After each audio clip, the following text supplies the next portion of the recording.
Hoy las imágenes son compartidas, circulan por la red y de ahí que en mi opinión sea esencial que partamos de un concepto, el de motilidad de la imagen, es decir, la capacidad de moverse que tiene la propia imagen, la capacidad que tiene para transitar, para derivar por la red.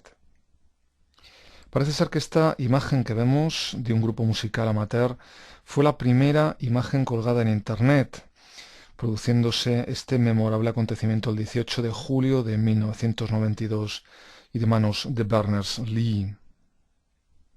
Pero avancemos más hacia nuestro presente para recordar que en un texto del año 2005, Tom Mitchell afirmaba que las imágenes tienen vidas y que esas vidas están solo parcialmente controladas por quienes las hicieron nacer.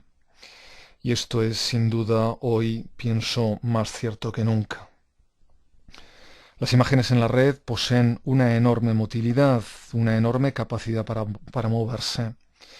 Boris Groys también otorgó a las imágenes una cierta vida autónoma, afirmando que a través de los campos abiertos de los medios contemporáneos de comunicación, como Internet y las redes de telefonía, las imágenes, decía, tienen la habilidad de originarse, multiplicarse y distribuirse ellas mismas.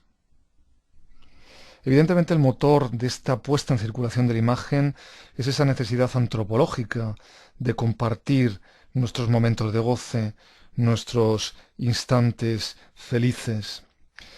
Decía Roland Barthes en los años 70 que si usted muestra sus fotos a alguien, ese alguien sacará inmediatamente las suyas.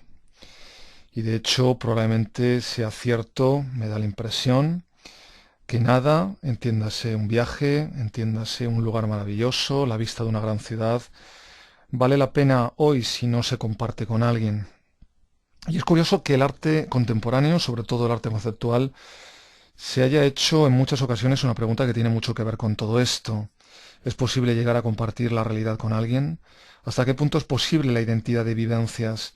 ¿Hasta qué punto es posible la identidad de experiencias? De una forma a la experiencia, una de las viejas atribuciones del arte, corre, me da la impresión, en nuestros días, el riesgo de confundirse con las propias autorrepresentaciones que la vida en esta época desarrolla de sí misma. Hoy está claro, no hay momento sin imagen, no hay vivencia sin fotografía, fotografiamos compulsivamente cualquier cosa, cualquier situación, pero no tomamos fotografías, digamos, tanto para recordar o para rememorar, sino sobre todo para estar en contacto con otros, para compartir esas imágenes.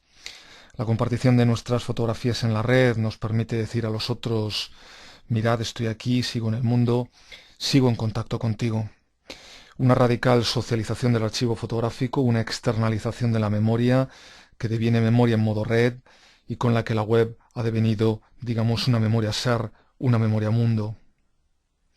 Hoy millones de fotografías y vídeos de todo tipo de cosas y momentos escapan a cada instante de la antigua privacidad de álbumes privados para encontrarse con centenares de miles de personas con los que generar comunidades de asistentes a una representación que es, en el fondo, también la de sí mismos.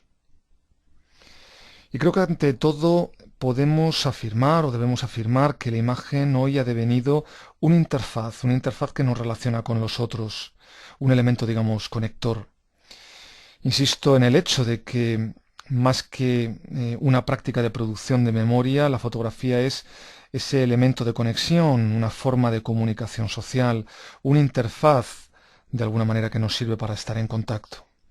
El valor de las imágenes por ello sería más por los sujetos a los que interconectan, por lo que las imágenes tienen, digamos, de intersubjetivas. No en vano, antes que el botón guardar, las aplicaciones de fotografía para dispositivos móviles dan siempre, que duda cabe, más visibilidad al botón compartir o al botón enviar. Se habría alcanzado así, en nuestros días, un momento extremo de aquel vaticinado por Walter Benjamin, en el que la humanidad se habría convertido en objeto de contemplación para la humanidad, de forma similar a como antes, decía Benjamin, había sido objeto de contemplación para los dioses cantados por Homero. En definitiva, todo esto era de alguna manera inevitable, era la continuación de un proceso iniciado mucho tiempo atrás, con el mismo inicio de la fotografía. Pero no olvidemos que el inicio de la era de la fotografía correspondía para Barthes precisamente a la irrupción de lo privado en lo público, así como a la creación de un nuevo valor social, la publicidad de lo privado. Para Barthes, de hecho, la fotografía suponía, ante todo, la pérdida, decía él, de la vida privada. No en vano, él llegó a definir el concepto de vida privada como esa zona del espacio, del tiempo, en el que no soy una imagen, un objeto. A él no le gustaba nada que le hicieran fotografías, porque en su opinión la fotografía convierte a la persona en una imagen que él entendía como un objeto, y por eso decía: es mi derecho político a ser un sujeto lo que he de defender, en definitiva a no dejarme fotografiar. Es más, decía, ante el objetivo soy a la vez aquel que creo ser, aquel que quisiera que crean, aquel que el fotógrafo cree que soy, aquel de quien se sirve para exhibir su arte. Un sujeto que se siente devenir objeto. Vivo entonces una microexperiencia de la muerte, del paréntesis. Me convierto verdaderamente en espectro. Pero volvamos a la cuestión de las redes para preguntarnos qué tipo de imágenes son esas que las inundan. Barthes, sin duda, nos habría dicho, nos diría que son en su inmensa mayoría imágenes unarias, es decir, aquellas fotos cualesquiera, fotografías unarias en las que no habría nada de punctum, esas fotos que son recibidas de una sola vez y eso es todo. Esas fotografías, decía Barthes, por las que nos interesamos al igual que nos interesamos por el mundo. Pero tampoco podemos olvidar, pasar por alto el hecho de que la mayor parte de esas imágenes que inundan las redes sociales son ante todo autorrepresentaciones. Qué duda cabe que las redes sociales han socializado enormemente la práctica del retrato, pero sobre todo la práctica del autorretrato. Ante estas autorrepresentaciones solo podemos decir que si bien es cierto que el gozar en nuestra cultura pasa sin duda por la imagen, hoy pasa sobre todo por la autoimagen. Todo el mundo se ve obligado hoy a autorretratarse para socializarse, abriéndose así una interesantísima vía en torno a las posibilidades que radican en el análisis, digamos, etnográfico de las representaciones, de las formas de autoproyección personal, de las formas del darse a ver. Nunca antes se nos había, desde luego, exigido tanto un proceso de autodiseño de nuestra propia exterioridad. Así, la expansión y hegemonía de las redes sociales a principios de la segunda década del siglo sitúa estas inquietudes como centro temático de muchos proyectos artísticos comprometidos con la indagación en las formas de gestión de la identidad y de las autorrepresentaciones, en cómo está teniendo lugar lo que quizá podríamos denominar ya como el capitalismo de las identidades.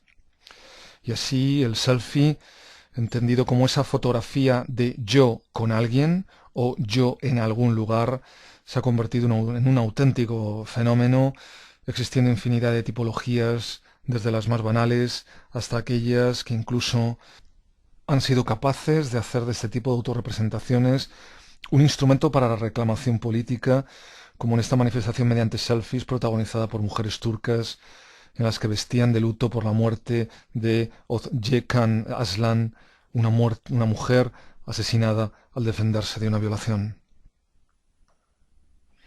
En todo caso, está claro que hoy toda expresión de vida, especialmente toda imagen del disfrute, buscará siempre la conformación de la figura colectiva, compartida de su experiencia, y es ahora el momento en el que esto se hace absolutamente posible. Hoy la fotografía, que duda cabe, forma parte de la propia vivencia fotografiada, pero lo más importante que debemos tener en cuenta es que la fotografía deja de ser un intento de visión especial o insólita de la realidad, excepto en los casos en los que hay intenciones, digamos, artísticas, para devenir registros de la visión normal, del lenguaje cotidiano del ver, de la mirada, digamos, ordinaria.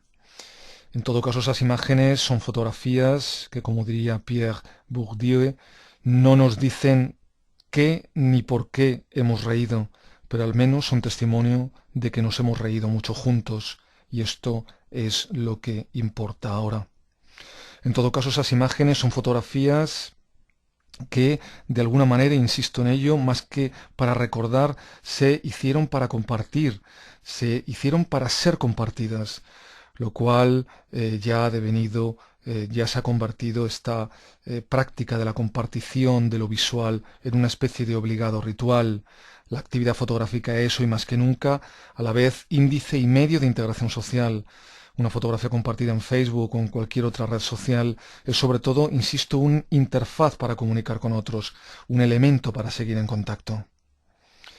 Sería de hecho posible incluso que pensáramos hoy en una filosofía del lenguaje ordinario de las imágenes, de una teoría de los actos de ver, al igual que Austin hablaba de actos de habla en el contexto de su filosofía sobre la pragmática del lenguaje cotidiano.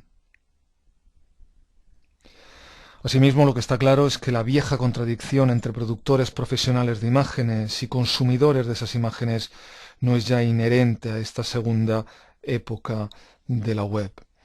Estamos viviendo hoy una amateurización de las prácticas creativas que estadísticamente suponen una parte muy importante de los contenidos disponibles en la red. Un proceso claramente enfrentado al profesionalismo que caracterizó al siglo XX en todas sus facetas.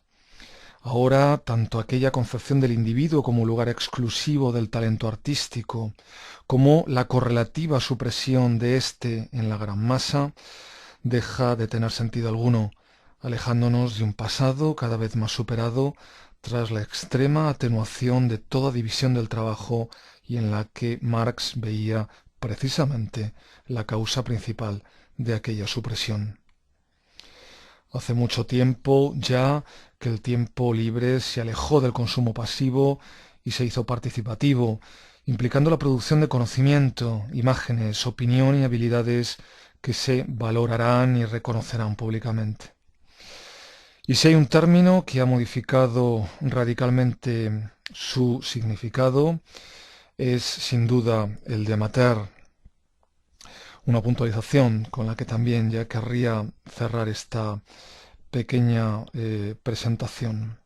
Un término, el de amateur, que Barthes definió en 1973 de la siguiente manera. El amateur, el aficionado, no se define forzosamente por un saber menor, por una técnica imperfecta, sino más bien por lo siguiente: es el que no muestra, el que no se hace oír. Esta caracterización evidentemente ya no será válida para definir al creador amateur en nuestros días. Por el contrario, es ahora este el que más difusión va a dar a sus producciones, pues no espera recibir ningún beneficio económico a cambio de ellas. No es el suyo un modelo basado en la economía de la escasez en la que se fundamenta el mercado del arte, operativo gracias a la restricción del acceso a la experiencia de la obra, ya sea por la vía de su adquisición por parte de un coleccionista o por la de un control institucionalizado de sus formas de exhibición. Y ello le confiere al creador aficionado un potencial, digamos, inusitado, al poder hacer uso de todos los medios de difusión sin considerar que la distribución masiva y gratuita de sus producciones atente contra sus propios intereses.